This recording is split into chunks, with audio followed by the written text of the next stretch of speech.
Hello बच्चों, कैसे हैं आप सब। तो देखो, अब हम बात करने वाले हैं क्वेश्चन नंबर 9 की। तो क्वेश्चन नंबर 9 हमें देखिए क्या कह रहा है। Taking C1 equals to 4 microfarad and C2 equals to 6 microfarad in figure, calculate the equivalent capacitance of the combination between the points indicated. इन पॉइंट्स के बीच में हमें इन दो सर्किट्स के लिए इक्विवेलेंट कैपेसिटेंस पता करना है। C1 और C2 की वैल्यू आपको गिवन है। तो पहले हम ये ए वाला पार्ट करते हैं, फिर हम बी वाला पार्ट करेंगे। देखो, पहले ए वाला पार्ट आप ध्यान से देखेंगे। तो अगर आप ध्यान से देखोगे तो ये वाला कैपेसिटेंस C1 और ये वाला कैपेसिटेंस C2, ये कैपेसिटर और ये कैपेसिटर आपस में एक दूसरे के पैरेलल में है ना। क्योंकि देखो, ये अपना कंडक्टिंग वायर है। जो पोटेंशियल डिफरेंस इस C1 के अक्रॉस होगा वही पोटेंशियल डिफरेंस C2 के अक्रॉस होगा, और वैसे ही जो पोटेंशियल डिफरेंस इस वाले C1 के अक्रॉस होगा वही C2 के अक्रॉस होगा। इस पॉइंट को अगर मैं C नाम दे दूं तो दोनों पॉइंट C हैं, ये A है और ये भी A है, सिंपल कंडक्टिंग वायर।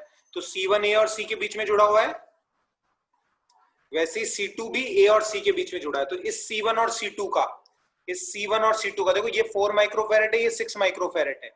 तो इन दोनों की जगह मैं एक ही कैपेसिटर बना सकता हूं। पैरेलल में आपको रिजल्ट याद होना चाहिए कि अगर दो कैपेसिटर्स पैरेलल में तो उनका इक्विवेलेंट होता है C1 प्लस C2। तो इस C1 और C2 का जो इक्विवेलेंट हो जाएगा वो हो जाएगा 10 माइक्रोफैरेड। वैसे ही C1 और C2 का भी जो इक्विवेलेंट हो जाएगा वो हो जाएगा 10 microfarad, C1 plus C2। Simple बिल्कुल, है ना। इसका भी कितना हो जाएगा, 10 माइक्रोफैरेड। अब आप देखेंगे तो ये वाला 10 और ये वाला 10 आपस में एक दूसरे के साथ में सीरीज में है। तो सीरीज में C इक्विवेलेंट जो लिखा जाएगा A और B के बीच में, A और B के बीच में जो इक्विवेलेंट रेजिस्टेंस आएगा सर्किट का, वो देखिए आपका क्या हो जाएगा। वो आप लिख देंगे 10 इंटू 10 अपॉन 10 प्लस 10। आपको रिजल्ट याद होना चाहिए C1 C2 into C1 plus C2, है ना।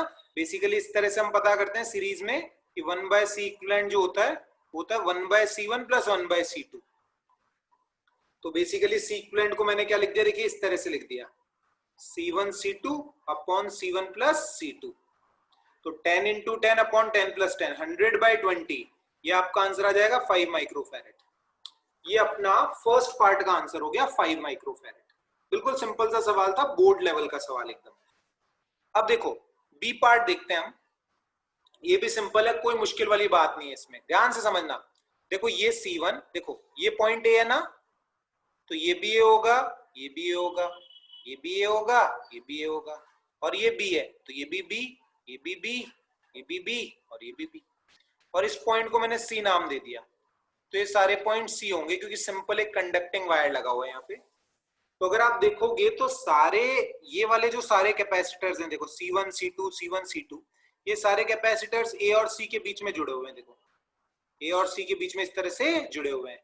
तो ये सारे कैपेसिटर्स आपस में एक दूसरे के साथ में पैरेलल में।